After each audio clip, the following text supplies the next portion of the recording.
It is time to talk Genesis Invitational on For The Win. Welcome back. Glad you could join us. Means a lot to us. What a week last week in pro golf, Paul. We had some exciting finishes. Anthony Kim, after 16 years, wins the pro event, and what do you know? It was 4 rounds, and Live Golf might be onto something with your 4 rounds here. This miracle wouldn't have happened for 4 rounds. Colin Morikawa, I think it was 2.5 years since his last victory. A little bittersweet because Min-Woo Lee, I had him. He finished second. Min-Woo Lee had a putt on 18 for eagle that would have got him into the playoff had he sunk it. Coulda, woulda. But still, really close. We're knocking on the door, Paul. We had third with Si Woo 2 weeks ago.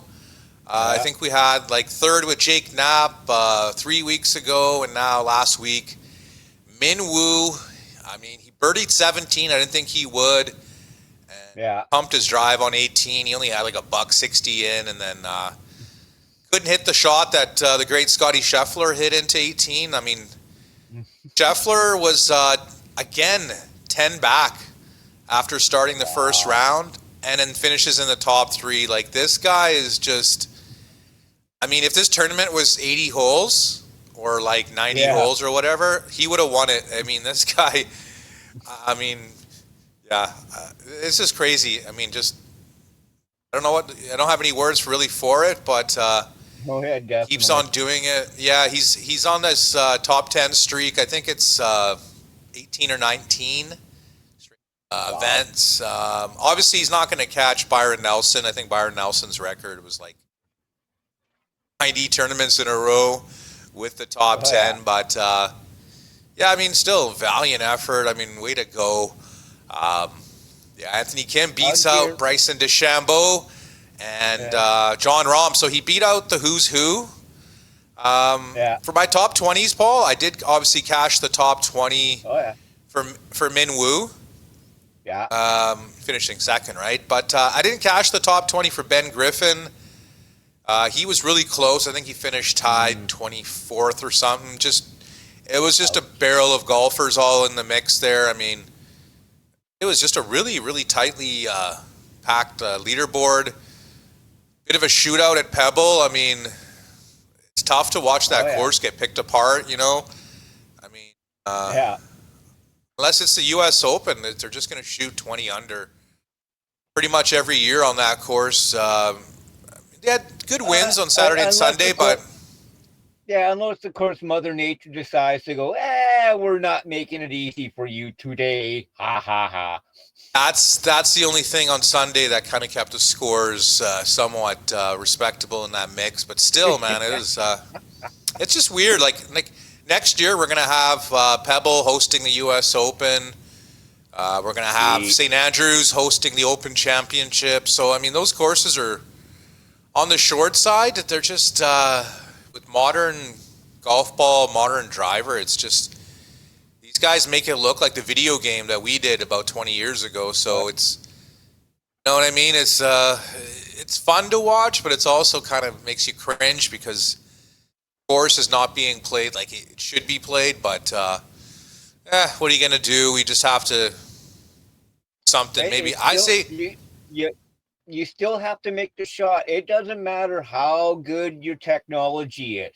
It doesn't matter how good your equipment is. It doesn't matter. Paul, you can have the top of the line of everything, but if you don't know how to use it properly, it doesn't matter how good your shit is. Like I said, but I mean, there's guys out there. For sure, I totally agree with that. But there's guys out there like 20 years ago who played St. Andrews are hitting shorter clubs than they did when they were in their 20s and 30s than they are in their 50s now. It's just because of the modern. So it's just, you know, the course is not being used as it should be, but they don't have the real estate like Augusta National just to buy more land and, you know, buy their neighbors' properties and shit like that. I mean, Pebble's, you know, they got a little ocean there that's going to be kind of hard to build on, and obviously they got property surrounding the course, so we'll see. I would like to see Pebble maybe moved a little later in the schedule. You know what I mean? Not be in February and like let it kind of play a little harder in June or July. You know, let the ball roll out, and then let's see the teeth of the course again. But Genesis Invitational this week, the famed Riviera Golf Club. Obviously, we had fires last year. We couldn't play the tournament there last year. We had to go to Torrey. But this is, looking at the winners list, Paul, I mean, it's a who's who of golf. There have been some, I guess, no-name guys here and there win. But, I mean, it's usually been, like, big names, like going back to 03, 04. I think Weir won it back to back. I think 05, 06, or 06, 07, Phil won it back to back. I mean, like Ernie Els has won here. A lot of Masters champs have won here. Bubba won here twice. Dustin Johnson's won here. Baldo, European, has won here. So it's a lot of big names have won here, but there's 3 big names that have not won here, Paul. And obviously one is Tiger Woods. We know this is the one course that he never won on. I mean, on every other course, but not this course. Rory McIlroy has never won on this course. He's won his Grand Slam. No, he's. I don't even think he's finished in the top 5 here ever. But he's won his Grand Slam and done everything you can in world golf. And Rory hasn't won it here. And obviously, last but not least, Scottie Scheffler has not won here. This is his statistical worst course on tour. I mean, still better than most guys' his best course on tour, but for him, is I guess kryptonite, you could kind of say it, Paul. But so wait, he plays better on Bethpage Black than he does on Riviera. Ooh.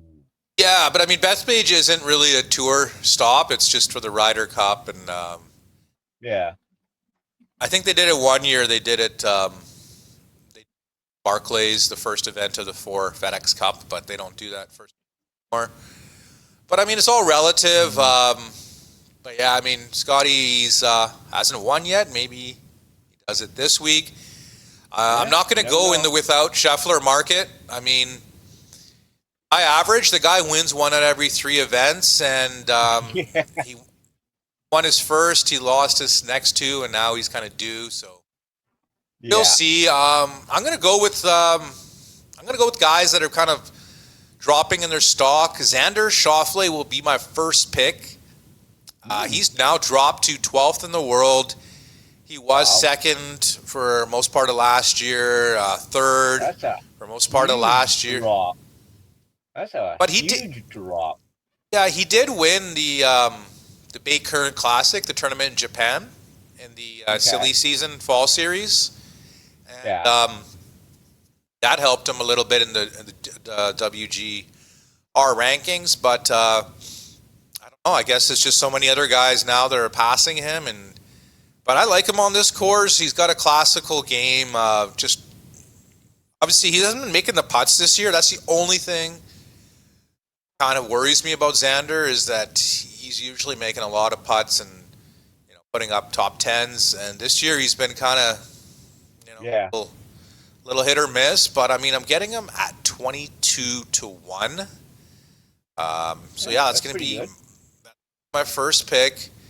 Xander, 22 to 1. It's a big boy course. It's a lot of major champions that have won here, so I see no reason Mr. Schauffele doesn't get across the line here. And he is a California guy. Obviously, this is played in LA. I don't think he'd like anything better to come out and just kick some ass at maybe not his hometown event, but his pseudo home state event. So he's the first guy on my list. Next up, I'm going with the guy who won last week, Paul. Colin Morikawa, 28 to 1. A lot of people are expecting a letdown. Yeah. Oh, he just won after not winning after 2.5 years, but I say I'm going to ride that hot horse. He looked like a different golfer last week. His approach shots were just like his former self. The putting was okay. He made some putts, chipping. Probably not his best suit, but yeah. I think on this course, another LA guy. He's from LA, California guy. Obviously, he's going to be rated to play well since obviously this is home tour event, and 28-1 in this field. I mean, good number. I think motivated. I mean, I think that one victory was nice, but he's never gone back to back. So it'd be sweet. Why not now? And then this could be maybe the start of a Scheffler Morikawa, a duel in a lot of the majors. Some people have been asking for it. Who's going to step up? Oh yeah. Attack Scotty Scheffler. I think this is the guy. I mean, very similar game. He hits his irons really good. It just comes down to the chipping and putting. So yeah. So Colin, back to back. Straka's next up. The big Austrian. He finished, I think, tied for second last week. Eagled 18. Sweet. It's been quietly under the radar. Did pretty well at Scottsdale. He didn't do so well at the Amex, the old Bob Hope there, but top 20 plus 115 for him. 80-1 in this field. I think it's really good value. I think he should be in the 35 range for odds, and the top 20 is a little bit over plus money. So liking that for Mr. Sepp Straka. And next up, the last guy I'm going to go with is a U.S. Open champion, J.J. Vaughn, 75-1. Nice. Top 20 is plus 150. I think he sets up well for this course. Another L.A., California guy. I think he's from San Diego, really, but I mean, another California guy. Probably watched this tournament for years and years, and he's been quiet. He hasn't been putting up, top 10s and 20s lately, but he's been in the middle of the pack for a lot of these leaderboards, and I think it's a good time for him to pop up and presence felt. And I think this course sets up really well for Mr. Spawn. Sweet. And 75-1 was the odds I had for Min Woo last week. So something to that. Maybe we'll get a little sweat out of Spawn. The top 20 is nice at 150. Oh, definitely. So yeah, I'm liking my 4 picks for this week. No live event. There is a DP World event, but I'm just not going to be getting into it. I don't want to expose myself too much. Last week, overexposed myself a little bit. Than I usually do. But there was 2 tournaments, and the live golf was, none of the guys were anywhere near the lead. I think Ben he finished the best. He was like plus 1 or 2 in day 1, and then after that he actually showed up and was like 5 under every single day. But live golf, not the best start for us this year.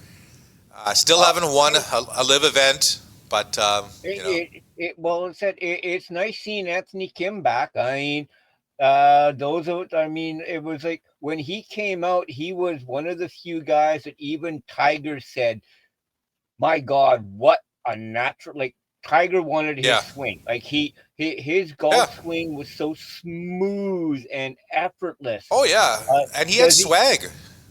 Yeah. Like when he came out, look at his belt buckles. Look at the belt buckles he wore. The big AK, the big sparkly AK, the he big came dollar sign is all studded with diamonds and all that. But no, it was his golf swing, and even Tiger saying how almost perfect. Like Tiger being jealous of somebody else's golf swing is something to be said. And I'm hoping like hell that AK still has, even if he's got half of his natural golf swing, he's he still holds the record at Augusta National for birdies in one round with 11. Like that's hard to do in a video game, right? And he did it when he was like 24, 25. And You know, he sat out a lot of years of golf. 14 years he was out of the professional golf scene. The last 2 years he was having. Didn't he have a thumb problem that he tried to get the surgery? He had an Achilles injury. Yeah, he had a thumb injury. He had a lot of injuries, and then he got on the pain medication, which led to him, abusing other drugs, and just a wild story of you don't see this from pro golfers, but I mean, I hope Augusta National gives him an invite. Maybe the PGA Championship gives him an invite, because I mean, this guy was a rock star in his prime. I mean, that '08 Ryder Cup, he was one of the stars. I remember when he beat Sergio in the singles. He didn't even know he had beat him. He was like walking to the next hole, getting ready to like take his tee his ball up and hit the next shot. And it's like, yo, AK, you won. And he's like, oh, cool, right? Like, and he just kind of had that, like, he looked like an athlete who was playing golf, where like most other golfers are just golfers who are not really, your prototypical athletes. But yeah, I mean, he had swag. He still has it. He's 40 years old now, and it's a story of what could have been. But yeah, man, great story for Anthony Kim. Good to see him back, because he actually lost his live, I guess, card or whatever you want to call it, because he was one of the 4 golfers that was relegated from the tour. So he actually had to earn his way back through their promotions tour. Like, they have an Asian series where there was a tournament where the top 3 get into the promotions, and he finished 3rd. And the guy who actually finished 1st was Richard Lee, an Asian golfer. He had been in like the minor leagues for years. He had been in an Asian tour, and so he's on live as well. He won the event, so good for him. Good for AK. AK earned it back. I think that makes a difference, Paul, because when he was first signed on to the league, he didn't earn. I mean, he earned it from what he had done like 14 years ago, and now he's doing it on his own volition, his own merit, and he was using the TW irons, just like Scotty Scheffler uses. So maybe I need to get a set of those irons as well. But they are blades, so buyer beware. You will probably be shaking half of them, but just maybe something to look at and has a collector's item. But I think that wraps it up for this week's episode. We'd love for you guys to consider hitting that thumbs up, hitting that like, hitting the notification, sharing the episode with anyone out there. And Paul and I, we're going to catch you guys on the next one. Hey, news people. Peace out.